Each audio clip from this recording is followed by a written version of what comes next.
A civilização do Egito Antigo. A gente logo pensa em pirâmides, faraós, hieróglifos. São imagens muito familiares. Mas e se a pergunta mais básica de todas, a pergunta sobre quem foram os seus criadores, tivesse uma resposta que desafia tudo o que se aprendeu por séculos?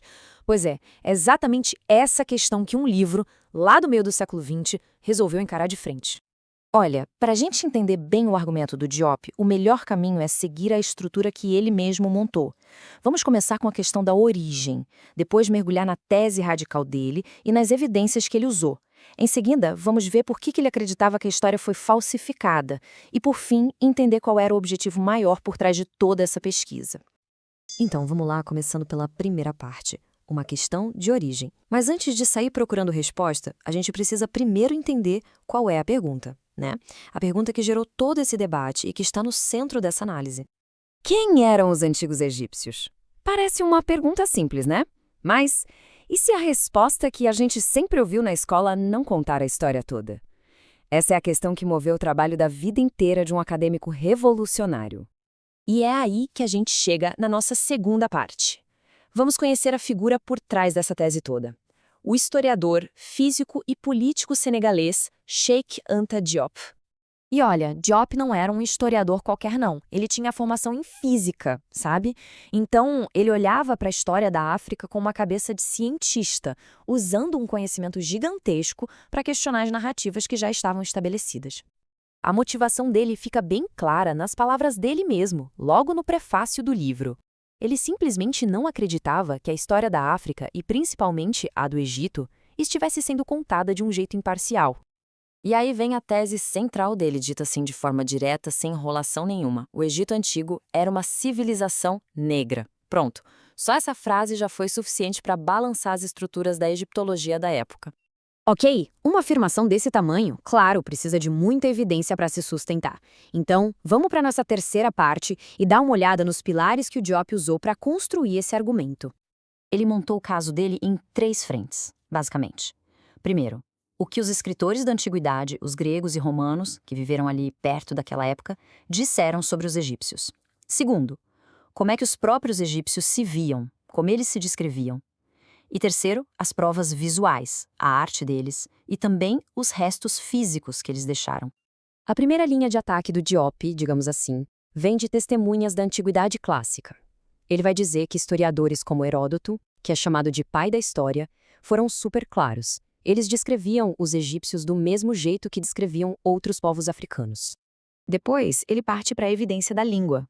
Os egípcios chamavam a terra deles de Kemet. A tradução comum era que isso significava a terra preta, por causa do solo fértil do Nilo. Mas o Diop bate o pé e diz, não, a raiz Kem quer dizer negro, mas se referindo às pessoas. Ou seja, o próprio nome do país já seria uma autoidentificação racial. Agora, essa parte é muito interessante. O Diop basicamente usa a arte dos próprios egípcios contra a narrativa tradicional. Ele aponta para imagens de faraós como Zoser, o cara que construiu a primeira pirâmide, e diz, olha aqui, os traços do rosto dele são a prova viva da origem africana subsaariana. E essa imagem aqui é um exemplo perfeito do método dele. Ele pega a arte antiga e compara com povos africanos de hoje para mostrar as semelhanças. Aqui, ele compara um detalhe no capacete de Ramsés II com o cabelo de um homem Watusi, e o argumento dele é que aquele padrão desenhado ali só faria sentido se estivesse representando um cabelo crespo. Bom, tudo isso levanta uma pergunta que parece bem óbvia, né? Se essas evidências todas existem, por que, segundo Diop, elas foram ignoradas ou até negadas por tanto tempo? Aí que entra o argumento mais pesado do Diop. Ele não acha que a história foi só mal interpretada.